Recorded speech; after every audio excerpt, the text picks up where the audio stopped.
sanad walba oo inoo soo gala ogaada wuxuu ka go'an yahay cimrigeenu buu ka go'an yahay dadka qaar ku farxaayo mesela sanad cusub loo farxayaa oo lagu faraxsan yahay markii la leeyahay ogow waa qayb ka mid ah cimrigaagii oo go'day oo aakhirad u sii dhowaatay oo aad ku faraxsan tahay marka in xagga kale laga fiiriyo waxay tahay maxaan diyaarsanay sanadkii hore kanse maxaan aan diyaarsanaynaa ummaduhu waxay isku bedelaan meesha ugu muhiimsan ee iska bedelo waxay tahay waa fikirka iyo maskaxda hadday maskaxdu isbedeli weyso natiijadu bay soo noqonaysaa hadda ummaddeena marka waxaa mushkilo haysata hal arrin inaan isla fahmno ay tahay qof walba waxa uu samaynaayo asaga ayaa mas-uul ka ah wax mas-uuliye jamaaciya ahoo qofka intuu dembi asagoo galo dadku ay la wadaagayaan oo dadkii kale aan dembiga gelin lala xisaabaayo caqliguna ma sheegaayo sharciguna ma sheegaayo sharci wuxuu inoo sheegayaa qof dembi galay qof kale dembigiisa loo qabsan maayo nebi yuusuf ayaa waad argteen suuratu yuusuf waxaa jirta arrin ku jirta suuradda sharciga markaas meesha nebi yuusuf uu joogo ka jira iyo sharciga aabbihii iyo walaalihii ay haystaan ayuu rabay inuu kala ogaado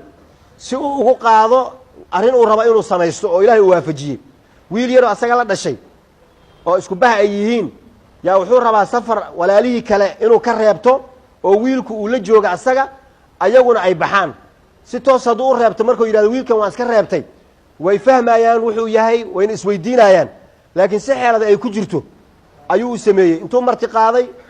oo waxay rabeen o dhan wada siiyey oo sahaydii ay u imaadeen iyo safarkii ay u imaadeen iyo raashinkii ay rabeen u raray oo aad u marti sooray ayuu wuxuu sameeyey kiintaaladii raashinkii la raraayey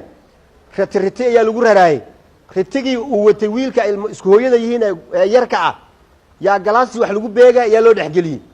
markaasaa lagu tolay ritigaa loo saaray markay baxeen oo magaalada ay ka baxeen yaa laga daba diray ciidan waxaa la istaaga waxbaad soo xadeene markaas intay istaageen waxay yidhahdeen maxaad la'dihiin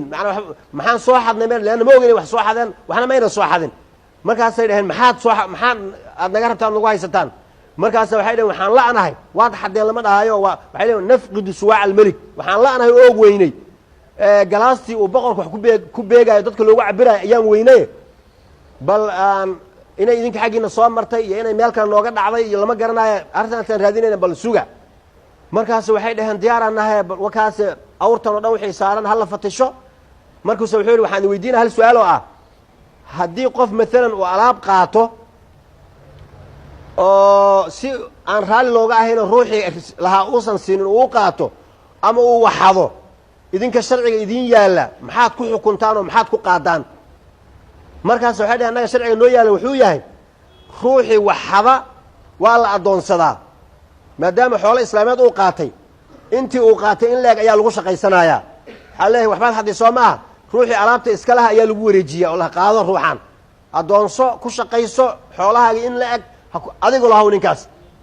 ma sharcigaasa idin yaalla haye waayahay balaa la isfatisho marka waxbaan la'nahay waa la isfatashay haddii isla markii uu ka bilaabo fatishaadda wiilka walaalkii ah ritigiisa oo marka ugu horraysaba lasoo bixiyo waxa meesha lagu sii qariyey waa la garanayaa saas muuna yeelin marka nebi yuusuf wuxuu ka bilaabay kuwii kale asaga uu dambaysiiyey si in shaqo la qabta meesha ay uga muuqato markaasaa ritigaana la baaraa waa la dabagediyaa kulli waa laga waayey waad mahadsantahay xagga iska istaag adi wax ma aadan qaadanine kan haddana soo qabo wuxuu ku jiro dhanna ha la furfuro ha la fatisho adna waxa lagaama helin iska soco se kulli waa la soo dhameeyey ilaa laga soo gaaro walaalkii ritigii alaabta ay u saareen fabada'a biawciyatihim qabla wicaa'i akhiihi uma istakhrajahaa min wicaa'i akhiihi markii dambe markii la fatishay walaalkii ritigii alaabta u saareen koobadii ama galaastii meeshay bay ku dhex jirtaa horeyna xukunka waa la isugu sii heshiiyo waxay ahayd maxaa lagu xukumaya ruuxii lagu arko qaaluu famaa jazaa'uhu man wujida cindu fahuwa jazaa'uh qofkii laga dhexelo alaabtiisa lagu arko asagaa la qaadanaya xukunka horey usii sheegeen maxaa la samaynaya marka wiilkan waa in la qaato soo baxay marka adiga alaabaad qaadatee waa lagu qaadanayaa ballan adagay ku soo baxeen oo markay soo baxeen odayga aabbahooda nabi yacquuba uu la soo dardaarmo wuxuu ku yidhi wiilkan ii soo celiya ilaa an yuxaada bikum in laydin hareereeyo oo cadow idinka awoodo intuu idin qabsado qaar la idinka dilo qaar ay fakadaan oo rafaad uu idinka muuqdo markaa un baan raalli ka noqon karaa inaad wiilkii aan waayo laakiin adin sidiinoo kale intaad iska imaataan haddana wiilkiyaa la waayay aad idhahdaan taas la iskuma ogo markaasaa kii u weynaa wuxuu ku yidhi ayuha alcaziizu boqorow ninkan casiiska ohow ina lahu aban shaykhan kabiiran oday waayeel ayaa dhalay wiilkan fakhud axadanaa makaanahu mid annaga naga mid a booskiisii ku bedelo oo asaga ha qaadanine mid annaga naga mid a xiro qaado wiilka iyo inta kalena odayga waayeelka ah aan u geyne wiilkana si mid kale nooga bedel meeshaan u soco waa meeshan marka nebigiisu wuxuu yidhi macaada allaahi ilaahay baan ka maangalay an na'khuda inaan qaadanno ilaa man wajadnaa mataacanaa cindahu qofkii alaabteenna aan ku aragnay maogee ruux kale ma qaadanayno meeshaas maxaa ku haray aana qabiil wax la idhahda ma jirto ruuxii ruux dila walaalkii loo dili maayo innaga maxaa soomali maxaan ku halaagsanay baadiyaa nin lagu dilaayaa magaaladan aan joognaa nin dukaankiisa u socdo xataa baadiya in wax lagu dila aan ogeyn xataa hadduu ogaan laha waxbaa kaa dhicila mogta waba carri lahaa in wax la dila xataa ma ogo wuu iska socdaa waa la dilay oo maxaa loo dilay aana qabiilaa loo dilaali oo maxaa iska galay ninkan muxuu sameeyey dukaankiisuu furanayay meeshuu isu socday mid ay isku qabiil yihiin ayaa meel wax ku dil alaakhdu bitha waa casrujaahilkaas marka waxaa la rabaa mas-uuliyadda inaynu fahmno ah ruuxii wax sameeya asagay ku kooban tahay qabiilkiisa ma ah meesha aan ku baaba'nay aan ku halaagsan waxay tahay dembigii ayaa waxaa la dhex gelinayaa meel aan laga soo qaban karin oo waa halkee dembiga ciddii samaysay keliya hadduu ku kooban yahay waa la soo qaban karaa laakiin dembiga waxa la samaynaya qofaa la dilay tusaale ahaan maalan waxaa la leeyahay ree hebel ayaa dilay ree hebel say ku dileen ma intay shir qabteen oo telefishin laga soo daayey ayay go-aano intay niqaasheen dadka dhan wada arkaayeen yaa waxay dhaheen ruuxaas hebela aan dilno markaas waxaa la dhihi karaa intay ku tashteen ay dileen laakiin mid tuug ah oo aan qabiilkaba xataa ka amar qaadin oo khaa'in ah oo qabiilkaba dhibay a qof dilaaya markaasaa nin fiican oo mutacalima oo aqoon-yahan oo wanaagsan waxaa leeyahay isku reeray yihiine kaasaa la dilo marka xaggee laga keen arta mataasa diin islaam walaa taziru waasiratun wisra ukhraa wa an laysa lilinsaani ilaa maa sacaa dhibkaan sean uga baxaynaa marka waxaan uga baxaynaa afkaarta dembi isku xambaaridda ah waa la eeday oo kii dembiile ah meel wuxuu haayaa uu kula dhuunto u dhex galo wax kasta intuu qasto wuxuu leeyahay reerkaygaa loo jeedaay reerkaw isdifaac adiga war reerka looma jeeda adaa lagu jeedaa lama dhahayo ummadaha kale maxay ku hormareen mid hadduu wax dilo qof ama dembi samaynaayo markaasaa dadkoo dhan ayaa wada raadinaya midaa waxaa indonesiyaana waxaa la yidhi mid soomaaliya banaankaas joogula sheekaystay wuxuu yihi waddankan soomaaliya dagaalada aan dhammaanayn maxay ku dhammaan laayihiin wuxuu yihi waxay la dhammaan laayihiin qabiil qabiilaa la isu dilaayaa markaasa wuxuu yihi oo qabiil qabiil maxaa la dhahaa ummadda mogtay mar hore intay arrintan ka gudbeen yaa reer magaal intay noqdeen yaa waxay wax ku qaybsadaan mabaadi iyo deganaansho iyo sida ay tahay wuxuu yihi waxaa qabiil laga wadaa inaa isku abtir noqonaysa intaasaa qabiil la dhahaa in kaley la dagaalayaan kaasi kaasaa isdagaala markaas waxaas maxaa la isugu dagaalaan waxaa hadda adig ka soo qaadali maalan walaalka hadduu wax dilo kan indonesiyaankaa la yidhi maxaad samayn lahayd adig walaalka hadduu wax dilo oo intuu soo ordo guriga ku dhuunto wuxuu yihi booliska u sheegi lahaa waxaan dhihi laha waa kan ninkii wax dilo halkan uu ku jiraa markaasa waxaa li oo maxaad ugu sheegi booliska walaalkaa waa la qabanaayaa haddaana booliska u sheegin beri aan u dilayaa leanna qof ogolaada inuu dad dilo walaalkiina wuu dilayaa meeqaan aragna walaalo isdishay qofka markuu wax barto waxaa la gacantii qaadqaad barata gumudkeeda dhaqaaqa haddii la gooyo xataa gacanta tuugada wax qaaqaad haddii gacanta taa laga gooyo oo wax yar loo soo reebo inta yareeda dhaqaaqaysa gacan wax qaad baratay gumudkeeda dhaqdhaqaaqa marka ruuxa barta dembiga in lala xambaaro khalaas fii ma'manin meel aamin uu ku jira waa la xambaaraya waxbuu qasaa yaa sameeyey asagaa bilaabaad ree hebel arrintaasa ka garbaxeen war hebel maxaa arrintaas ka garay adaa samaysee ree hebelkii iskama qabanayaan ma dhahayan waryaa tuugiyo annaga dadkaan ugu laynin sharciga ma horgeynayaan haddii qof walba qofka xataa ugu dhow uu sharciga horgeyn lahaa dadku ay cabsan lahay waa la kala joogi lahaa islaamkuna saasuu in amray yaa ayuha aladiina aamanuu kunuu qawaamiina bilqisdi shuhadaءa lilahi walow calىa anfusikum aw ilwaalidayni wاlaqrabiina in yakun ganiya aw faqiira faallahu أwlىa bihima falaa ttabicuu اlhawى an tacdiluu wain talwuu aw tucriduu faina allaha kaana bima tacmaluuna khabiira soo ayb qur'aana ma ah soo manhajkeenni ma ah soo dastuurkeenni ma ah limaada aan ugu camal fali lahnay marka limaada aan isugu xambaaraya waxyaabahan marka ba horta inaan maskaxdeenna bedelno oo aan hadda wixii ka dambeeya mas-uuliyaddu waa shaksi qof walba wixiisa asaga ayaa iska leh aayadda qur'aankan ilahay muxuuna dhahay faman yacmal mihqaala daratin khayran yarahu waman yacmal mihqaala daratin sharan yarahu qofkii khayr samaysta iyo qofkii xumaan samaysta asagay ku kooban tahay marka inaan qof walba saa ugu sheegno oo qabiil kan laisuu garbinaayo oo dulmiga laisuu kaalmayn la iska daayo haddana waxay tahay waa suu nabigu u tilmaamay sal allahu alay wasalam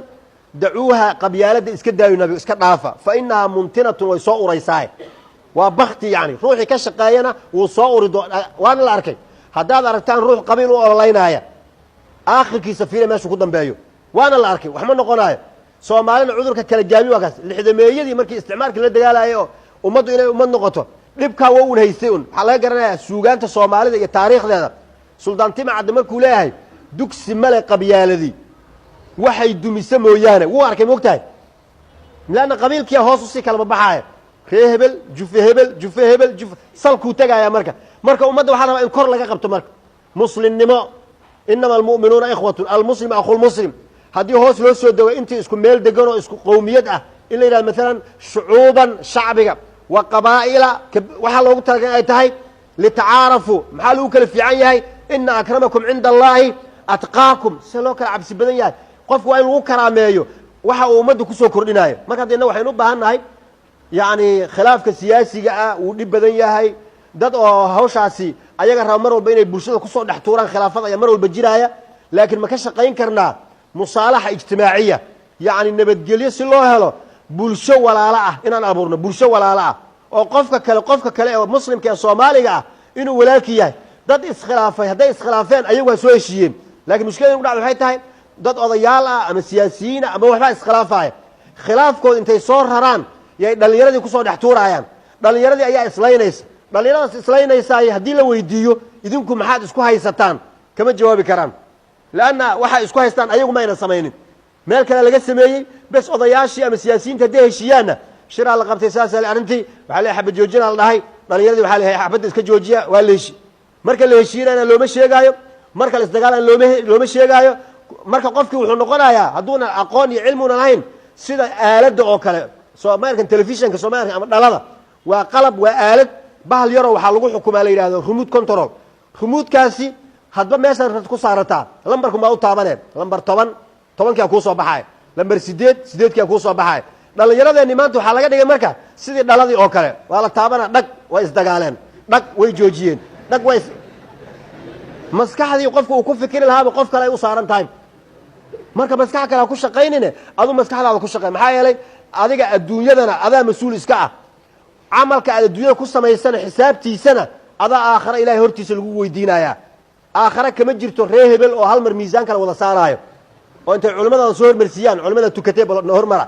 oo tuugadiina gadaal la saaro waa la xisaabiyey ree hebel way baaseen jannada gala ma jirto taasi lama helaayo maa minkum min axadin nabig wuxu sal slam qof idinka idinka mida ma jiro ilaa sayukallimuhu rabbuhu rabbigiisaa la hadli doona laysa baynahu wa baynahu turjumaan asagoo cid ka afcelinaysa aysan jirin ayuu ilaahay hor istaagi doonaa maxaa la rabaa marka hadda wa amaa man khaafa maqaama rabbihi wanaha nafsa can ilhawaa faina aljannata hiya alma'waa qofkii hadda xusuusnaada maalinta ilahay la hortaagan yahay maxaad ilahay la hortegi doontaa leanna qabiilaan u dagaalamay iyo qabiilaan u danaaniyey iyo qabiilaan saas ay ilahay hortiis kama shaqaynayso faidaa nufika fi الsuuri falaa ansaaba baynahum yowmaidin walaa yatasa'aluun maalinkaas yowma yafiru lmar'u min akhiihi wa ummihi wa abiihi wa saaxibatihi wa baniihi likulli imri'in minhum yowmaidin shaanun yuqnih cid walba teedaa haysata marka hawshaadaas halkaas yaan maanta lagaaga hadlaynin ree hebel aan isku nahay oday soomaaliyadaa 2 wiil intii laga dilay yaa reerkii qabiilka intay soo kaceen waxay dhaheen waan usoo aaraynaa wuxuu maxaa ugu soo aaraysan ka rabtaan waxay yidhahan isku qabiilaan nahay wuxuu isku qabiil ma tiidin yaa idinku dha isku qabiilaa tihin markaasaan isku qabiil u ahayn wuxuu waa kaas weydiiba inaan isku qabiil tihin bal warsada meydka bal weydiib ree hebel yaad ka tahay qolo maa tahay meydka hadaad weydiiso makuu sheega wuxuu yahay ani qabiilkaasaan maku dhaha ma ku dhahayo shib adi yaa tahay xataa meyd aan ahayn kuma dhahayo ma hadlaayab marka qabiil maaha waa meyd magaciisa meydaa la dhahaa magacaan xataa meelaha magacyadan caadiga ah inta la socsocdun baa la isugu yeeraa cabdullaahi maxamed jaamac geedi waa inta la nool yahay qofkii ma dhintay gurigiisa ama qolkiisa ama isbitaalkii ma ku jiraa marka la leeyahay haya male maxaa lagu sheekaysa maxaa leeyahay meydkii ma la dhaqay meydkii ma la karfaniyey meydka soo bixiya meydkii ma la soo aasay cid ku dhahaysa cabdiraxmaan ma la dhaqay cabdiraxmaan ma la soo bixiyey cabdiraxmaan xaggee loo wadaa cid dhahaysa ma jirto magaci dhan wa is wada bedelayaa marka inta yar wakti ay jirtana aan la ogeyn maxaa loogu hadlaynayaa aakhirada muhiimka ah ee dadku dhan ay wada aadi doonaan marka waxaa la rabaa aakhira inaan iska hadlaynin adduunkan inta la joogo wax ummadda anfacaya in laga shaqeeyo marka ijtimaaciyan aan heshiis ka shaqayno siyaasigu hadduu waayo cid uu kiciyo wuxuu ku qasbanaanaya inuu dadkiisa iska raaco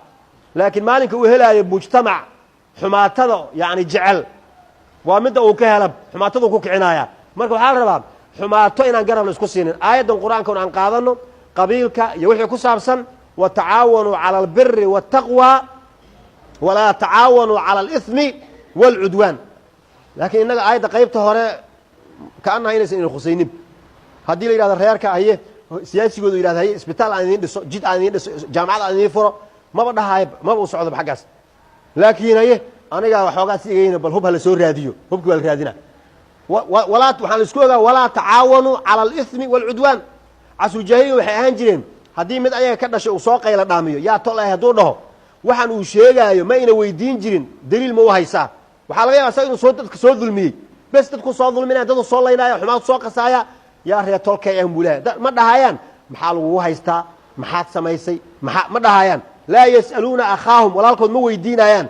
xiina yandubuhum linnaa'ibaat markuu usoo qaylo dhaamiyo musiibooyinka iyo dhibaatooyinka markuu usoo qaylo dhaamiyo walaalkood ma weydiinayaan calaa maa qaala burhaana waxaan uu sheegaayo daliil inuu haayo ma weydiinayaan hor unbay dagaalka gelaayaan marka saas ma la rabo waxaa la rabaa unsur akhaaka daaliman aw madluuman ayuu nabigu yidhi markaasay dheheen mogteen fahamkiyaa la bedelay oo nabiga sal ly slam fahamkii ay yaqaaneen wuxuu ku joogay walaalkaa ama ha gardarnaado ama ha laga gardarnaado garab sii halkaasay ku joojin jireen waa sida soomaalida annaha ma ujeedaa isku reer ma tihin haa ama ha gardarnaado ama ha laga gardarnaado horta walaalkaa waad garab istaagele bes ma fiirinaysa maxaa la isku haya xataa saasay ahaan jireen markii laga bedelay oo nabiga sal ly slam diinta u akhriyay oo qur-aankii uu soo degey yaa haddana nabig wuxuu ku yidhi unsur akhaaka daaliman aw madluum way kasi jireen moogtahay see u yaqaaneen waxay u qaateen sidii ay u kasi jireen arrintu inay weli usii socoto waxay dhaheen rasuulka ilaahayow haddii uu yahay madluum qof la dulminayo hadduu yahay waan garannay waa inaan u gargaarno leanna madluumka ama walaalka ha ahaado ama cid kale ha ahaado adduunka oo dhan qof madluuma waa in la garab istaago maxaa yeele ilahay cadaalad ayuu adduunkan u sameeyey hadduu madluum yahay waan garab istaagaynaa oo daalimka waan ka celinaynaa lakin waxay dhaheen fa kayfa idaa kaana daaliman hadduu asagu daalim yahay oo asagu uu gardaran yahay seen ugu gargaarnaa nabig wuxuu yidhi saas waxaad u gargaaraysaan tamnachu aw taxjuzuhu min adulmi waxaad ka celinaysaan amaad ka reebaysaan gardarrada waxaad leedahay walaalow waad gardaran tahay joog halkaasay sharafta ku imanaysaa ummadduna waxay isku aamintaa waa saas hadday arkaan nin reerkooda oo daalim ah markay reerkii ahaan daalimaa tahay naga joog dadkao dhanna wada jeclaanaya reerkaas waxay leen waa dad ahlu xaq ah dulmiga ma ogolo laakiin markii la arko asagoo daalim in la garab ordaayo waxaa leeyahay reerkaas waa reer daalimiin ah yani isma qabtaan ilahay kama cabsanayaan aakhirkoodana ankaar iyo habaar baa ku dhici doona marka adduun iyo akhira lama liibaanayo marka haddaan diintaan lagu camal falin oo say tahay loo qaadanin shiddada lagama baxaayo marka diinteenna aan ku camal falno sanadka cusub aan tawba maca allahi subxaana wa tacaala tajdiidino towbadeenna dembiyadii horey loo gala ha laga toobad keeno safxo cusub ha la furo qofka inta uu nool yahay fursad uu ku toobad keeni kara ayuu haystaa dembi kasta oo uu sameeyey mar haddii nafta ay weli ku jirto hadduu joojiyo dembigii hore ilaahay toobada uu ka aqbalaya yaa cibaadi aladiina asrafuu calaa anfusihim laa taqnaduu min raxmat illaah ina allaha yakfiru dunuuba jamiican ilahay dembigo dhan wuu dhaafaaya marka dembigii horey loo soo galay inta qof walba gadaal isu fiiriyo shaydaanku yuuna ku waswaasin iyuusan ku dhehin adoo waxaasoo dembi a soo gashay tooba kuuma furno yuusan ku dhehine towbadu way furan tahay ilaa qoraxdu ay ka soo baxdo meesha ay u dhacdo ama qofku uu ay naftu ka soo gaarto dhuunta inta ka horraysaay towbadu way furan tahay marka fursadaa la haystaa hala toobad keeno fahmiga xun ee khaladka ah isu garbinta xaqdarra isku raaca la iska daayo xaqa hala isugu kaalmeeyo saasaan addunya aakhiraba ku liibaanaynaa rabbana aatina fi dunya xasanatan wafi laakhirati xasanatan waqina cadaaba annar rabbana laa tuzigh quluubana bacda id hadaytana wahab lana min ladunka raxma innaka anta alwahaab wsala allahuma cala sayidina maxamed